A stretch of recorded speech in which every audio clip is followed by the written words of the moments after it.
Bonjour à toutes et à tous, je suis ravie de vous retrouver pour ce nouvel épisode de YouTube et moi.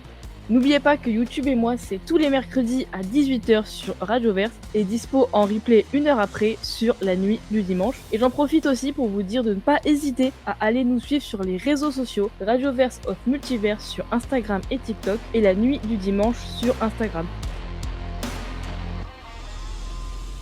On commence tout de suite avec notre grand format. Aujourd'hui, j'ai voulu aborder une question qui est beaucoup revenue cette semaine sur YouTube. Est-ce qu'il y a une trop grande répétition des mêmes invités? Pour vous expliquer un peu mieux, il y a beaucoup de consommateurs de vidéos YouTube qui trouvent que sur les chaînes principales avec les plus grands nombres de vues, on y retrouve une bande de 5-10 YouTubeurs qui font tous des featuring entre eux et que les invités entre chaque vidéo n'est pas très diversifié. Mon avis, c'est que il y a du vrai, mais il y a un peu du faux aussi. Dans un premier temps, je trouve que oui, la vitrine des youtubeurs principales est quand même très répétitive et il y a beaucoup de similarités entre les invités. Par exemple, je vous disais la semaine dernière que JC, sur ses 7 dernières vidéos, avait invité Joyka en featuring 4 fois. Évidemment, moi j'aime beaucoup ces deux youtubeurs. J'aime aussi les voir ensemble car à chaque fois ils nous proposent des concepts qui sont vraiment bien réfléchis et très aboutis. Mais j'avoue que par moments j'en ai un petit peu marre de revoir toujours les mêmes visages et que ça pourrait vraiment être sympa de changer un peu, d'autant plus qu'il y a quand même beaucoup de personnes sur YouTube et qu'il y a évidemment beaucoup de créateurs de contenu différents dans le domaine du divertissement sur YouTube, et je trouve forcément que c'est dommage qu'il n'y ait pas trop de diversité de ce point de vue-là, mais d'un autre côté, c'est aussi un peu cette recette-là qui marche, car sur YouTube, on va aussi beaucoup rechercher ces bandes de potes qui sont toujours ensemble, et forcément, c'est aussi ce que beaucoup de consommateurs demandent. Si demain, JC arrête de faire des vidéos avec Joyka, il y aura beaucoup de personnes mécontentes, ou même ça va commencer à créer un petit peu des dramas, et ce serait un peu bizarre de plus voir des groupes d'amis qui s'entendent si bien et qui font autant de choses ensemble, du jour au lendemain, tout arrêter. Mais je pense qu'il faudrait que les concepts soient nuancés. Mais je trouve quand même que ce serait très intéressant pour les gros youtubeurs d'ouvrir un peu plus leur cercle et de pouvoir comme ça avoir différents youtubeurs qui seraient bien mis en avant sur cette plateforme. Mais au-delà des youtubeurs qui ont cette responsabilité, car c'est eux qui peuvent choisir qui c'est qu'ils veulent mettre en avant ou pas, et ce serait à eux aussi, dans un premier temps, de faire cet effort-là pour que la proposition de créateurs de contenu soit diverse, mais je trouve que c'est aussi à nous, consommateurs et auditeurs de YouTube, de porter notre voix, comme ce qui a été fait cette semaine, le fait de lancer ce débat, ça ne peut que aller peut-être à leurs oreilles et nous permettre d'avoir un panel plus diversifié. Mais comme je l'ai dit avant, le contenu du divertissement sur YouTube est très divers, et c'est ce que j'essaie aussi de faire sur cette émission, c'est de vous parler chaque semaine des vidéos des plus gros créateurs de contenu que j'admire et que je respecte, mais aussi j'essaye à chaque émission de vous proposer d'autres noms un peu moins connus, mais tout aussi divertissants, et je pense que c'est à nous aussi d'égayer notre curiosité, au lieu d'aller toujours voir des vidéos de Squeezie par exemple, ou en complément, d'aller chercher sur internet des créateurs différents, car YouTube est une plateforme qui reste quand même très riche et très créative en termes de divertissement, et je pense qu'il y a des nouveaux créateurs et des nouveaux visages qui apparaissent tous les jours sur la plateforme, et il me semble important de le garder en tête et de vraiment pouvoir rester curieux et de ne pas hésiter à regarder sur internet des recommandations d'autres youtubeurs ou d'écouter des émissions qui en parlent comme la mienne, ou par exemple sur Instagram vous avez le Média Popcorn qui chaque semaine prend 5 vidéos de créateurs moins connus et ils en parlent et ils en font la promotion. Je pense qu'il y a toujours ce moyen d'aller voir ailleurs, de nous-mêmes porter des petits créateurs qui vont de plus en plus devenir connus et de plus en plus avoir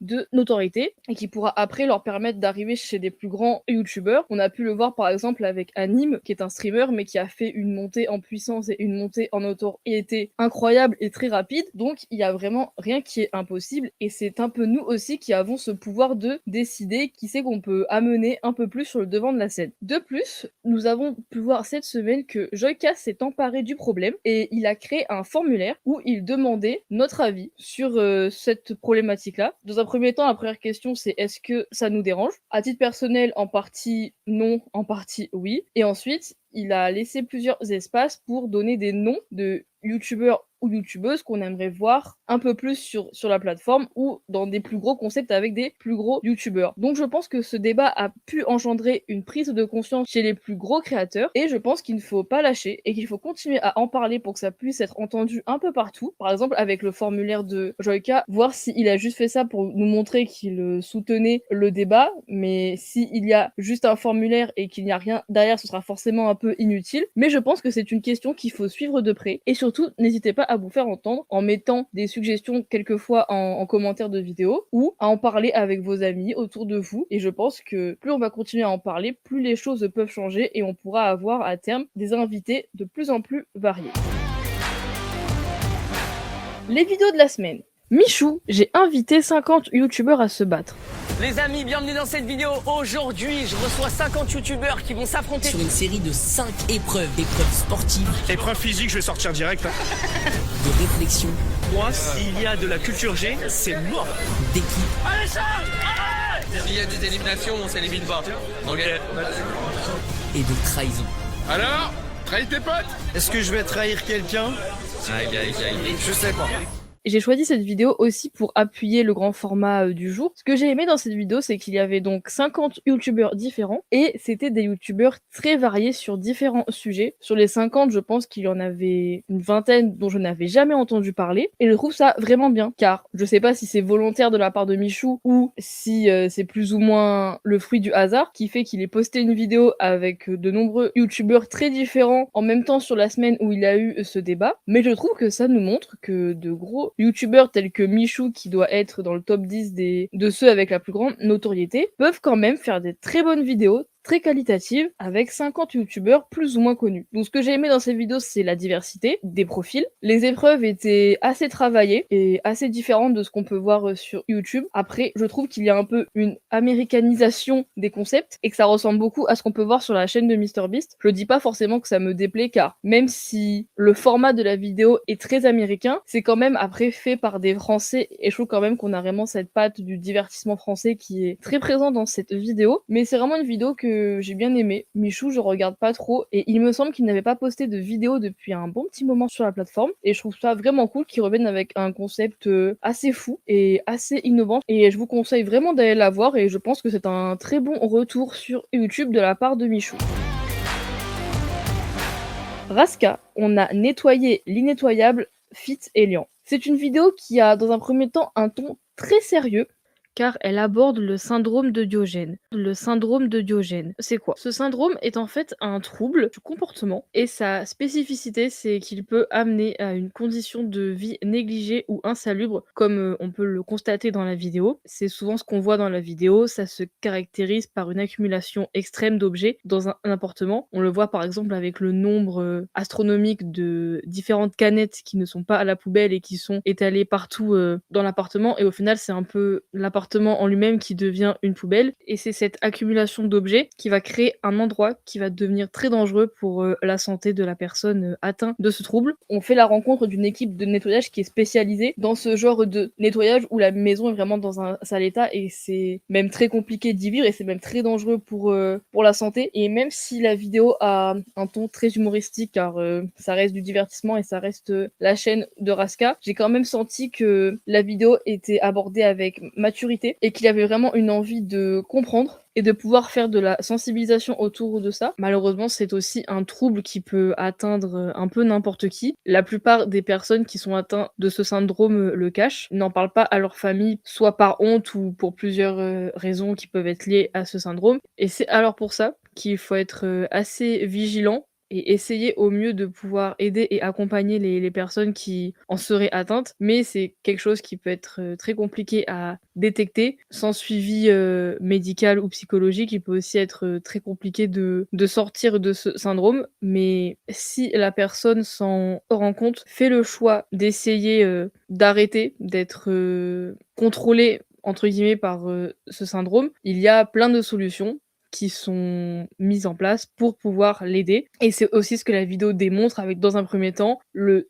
nettoyage complet de l'appartement. Mais évidemment, cela peut aussi amener à un choc de la personne atteinte du syndrome. Et c'est pourquoi il faut faire très attention à ce qui va être fait et mis en place et qu'il y a tout un travail d'accompagnement après le nettoyage qui est nécessaire. Et ce que j'ai bien aimé aussi, c'est qu'il y a une interview d'une psychologue. Ça rend tout de suite la vidéo bien plus pertinente. Elle nous explique des choses qui peuvent paraître assez complexes, mais c'est très bien expliqué et c'est un syndrome personnellement que je ne connaissais pas trop. Et j'ai beaucoup aimé en apprendre à travers une vidéo plutôt chill, mais qui est quand même là pour passer des messages importants. Et ce que j'ai beaucoup aimé aussi, c'est le respect et chez qui le nettoyage a été fait. Et ce qui est bien, c'est que on l'entend quand même si sa voix est modifiée, mais on peut quand même entendre sa réaction face à la maison qui est propre et une partie de son témoignage. Mais tout est fait dans le respect et il n'y a aucun jugement. Et c'est vraiment un aspect que j'ai trouvé très cool. Par contre, si vraiment vous n'êtes pas bien à la vue de tout ce qui va être sale, je vous conseille pas de regarder la vidéo car c'est vraiment sale à l'extrême. Ou alors je sais qu'il y a beaucoup de personnes qui regardent les vidéos en mangeant et je vous conseille vraiment pas non plus de la regarder en mangeant, ça peut vraiment être très compliqué et si vous êtes sensible à ça, je vous conseille de la regarder à un moment où vous êtes bien, où vous n'êtes pas en train de manger.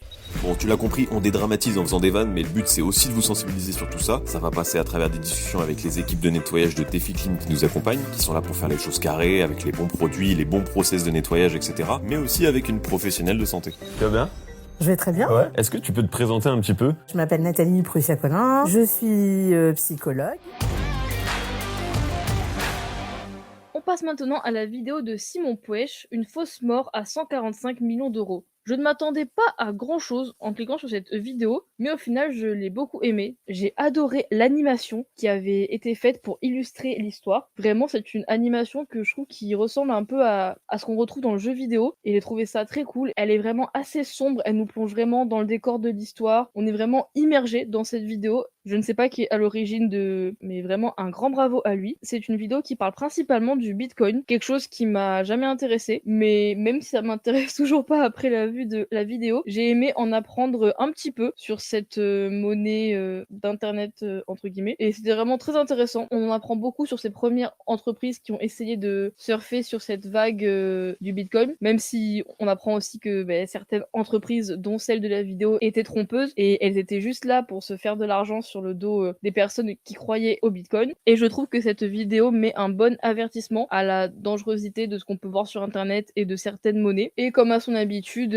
Simon a vraiment une façon de parler et d'expliquer que j'aime beaucoup. Il a lui aussi ce côté un peu sombre qui crée ce sentiment de tension tout le long de la vidéo et c'est un sentiment que j'aime beaucoup et c'est un sentiment que je ne retrouve pas sur beaucoup de chaînes. Par exemple, il y aurait celle-là et celle de Ludoc, mais c'est quelque chose que j'aime bien et ça me change de la plupart des vidéos que je regarde qui sont tournées sur le divertissement, et avoir des choses bien plus posées, bien plus sombres entre guillemets, même si on est quand même très loin du thriller ou de l'horreur, ça reste quelque chose que j'apprécie beaucoup et qui me fait vraiment plaisir à regarder et à retrouver de plus en plus sur la plateforme et sur différentes chaînes. Aujourd'hui, je vous raconte l'empire de l'arnaque Quadriga CX. En 2013, dans de petites réunions assez anonymes de passionnés de nouvelles technologies à Vancouver au Canada, deux hommes observent. On termine les vidéos du jour par la vidéo de Eloi, le plat belge préféré de Virginie Efira. L'idée du plat de l'ambassadeur, Oui. c'est de pouvoir humblement réinterpréter ton plat favori. Ouais. Tu nous avais parlé de 2 plats.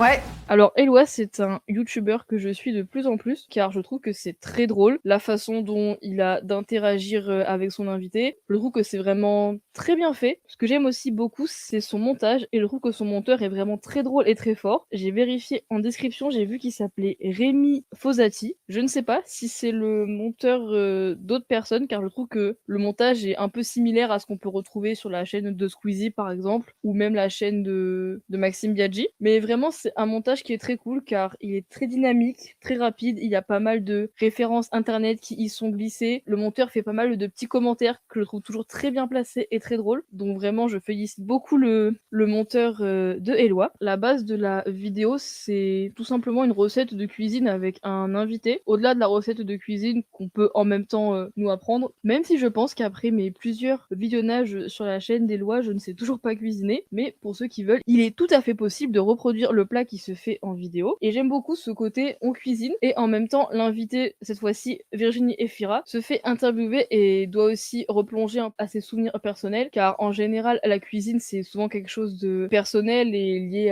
à notre enfance, à nos souvenirs. Et j'aime beaucoup voir les invités se prêter à ce jeu et qu'ils soient un peu rétrospectifs sur eux-mêmes. Ensuite, l'aspect de ce concept que j'aime beaucoup, c'est que le plat qu'ils ont cuisiné se retrouve à la carte des 3 restaurants de Éloie. Et ensuite, à chaque fois que le plat est commandé, 5 € est reversé à l'association qu'a choisi l'invité. Et pour cette vidéo, c'est l'association Caméléon. Et je trouve ça vraiment beau que Éloi se sert de YouTube pour promouvoir dans un premier temps ses restaurants, mais aussi pour promouvoir des plats et l'aspect que si on achète ces plats, on contribue sans peut-être même pas le savoir à des associations qui sont vraiment importantes. Et je trouve ça vraiment cool que les vidéos ne restent pas seulement des vidéos et des recettes de cuisine pour les viewers et que au-delà de ça, ça va être quelque chose qui va être important. Et par exemple, même si le plat de Virginie Efira va rester 3 mois à la carte, il y aura une autre vidéo où il y aura un autre plat pour une autre asso. Et je trouve que c'est vraiment trop cool comme concept et que c'est une trop bonne idée et que c'est une preuve d'humanité incroyable. Je pense qu'il faudrait qu'il y ait beaucoup plus de concepts de ce genre avec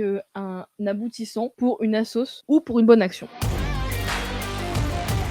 Notre créatrice de la semaine, ce serait Magla. Je pense que Magla, c'est une de mes youtubeuses préférées. Elle est solaire, elle est drôle, elle est authentique. C'est vraiment tout ce que je cherche sur YouTube. C'est une des femmes qui a le plus percé sur l'application, qui est un peu la plus respectée. Et je trouve vraiment son parcours très cool. Et ce que j'aime, c'est que elle s'essaye un peu à tout. Elle a son concept Sip and Gossip, dont je parle souvent dans cette émission. Mais elle est aussi tellement plein d'autres choses. Elle a par exemple fait récemment l'émission Danse avec les stars, où elle a été éliminée en demi-finale. J'ai pas forcément trop suivi son parcours, mais de ce que j'ai pu lire ou entendre, c'est un parcours assez exemplaire. Elle y a vraiment beaucoup appris et elle s'y est vraiment beaucoup donnée. Et par exemple, dans les 2 dernières éditions du GP Explorer, elle était là, malgré que c'est pu être difficile pour elle au début. Mais voilà, je trouve vraiment que c'est une créatrice accomplie qui essaye plein de nouvelles choses, qui est créative. Elle va aussi sortir une BD dans les prochains mois et je trouve vraiment qu'elle mérite sa place dans le YouTube game. Et étant une femme, c'est forcément toujours plus dur pour elle, car malheureusement la misogynie existe toujours beaucoup sur la plateforme. Mais au-delà de ça, c'est une femme qui est très forte. Elle sait montrer qu'elle est là, qu'elle mérite sa place. Et pour moi, c'est un grand oui. Elle mérite vraiment sa place. Elle est vraiment authentique. Elle sort souvent aussi des concepts assez inédits et assez nouveaux sur YouTube. Là, comme elle a fait Danse avec les stars, elle était un peu moins présente sur la plateforme. J'ai hâte de la voir revenir avec des concepts toujours aussi chouettes et cette dynamique et cette gentillesse qui lui est propre.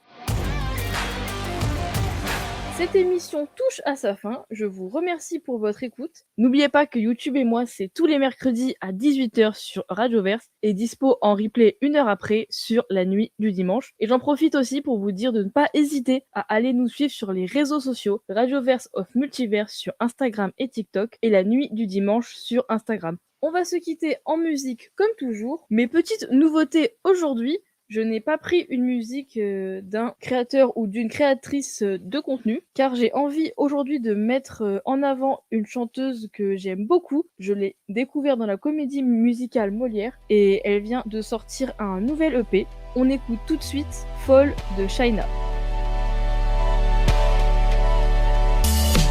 Je ferme les yeux, je te vois, c'est ton reflet qu'il y a là dans mon miroir. Nous deux, y a pas de débat, au milieu de la foule, je ne vois que toi. On vibre sur la même fréquence, on se comprend même dans nos silences. On s'attire comme des aimants, jamais on ne ment. Si tout ça n'est qu'un rêve, ne me réveillez pas, pourvu que rien ne s'arrête. Tout ça, ça me rend folle, folle, folle. J'ai le cœur qui décolle, colle, colle. Comme un papillon, je vole, vole, vole. Avec toi, je quitte le sol, sol, sol. Tu sais, tu me rends folle. Mes larmes, tu les consoles. Tout ça, ça me rend folle, folle, folle. Folle, folle, folle. Si tout ça n'est qu'un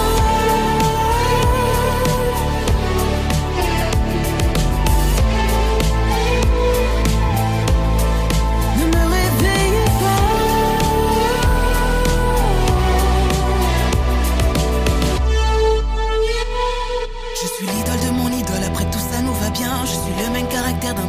américain. J'ai failli ne plus y croire, puis j'ai croisé ses beaux yeux verts. Avec lui j'ai le cœur tout chaud, même en plein milieu de l'hiver. Cette vie c'est comme une évidence, y'a pas de place à laisser à l'absence. J'ai pas de doute, j'ai plus de stress, et dans ses bras, je me sens comme une princesse. Si tout ça n'est qu'un rêve, ne me réveillez pas, pourvu que rien ne s'arrête. Tout ça, ça me rend folle, folle, folle. J'ai le cœur qui décolle, colle, colle. Comme un papillon, je vole, vole, vole. Avec toi, je quitte le sol, sol, sol. Tu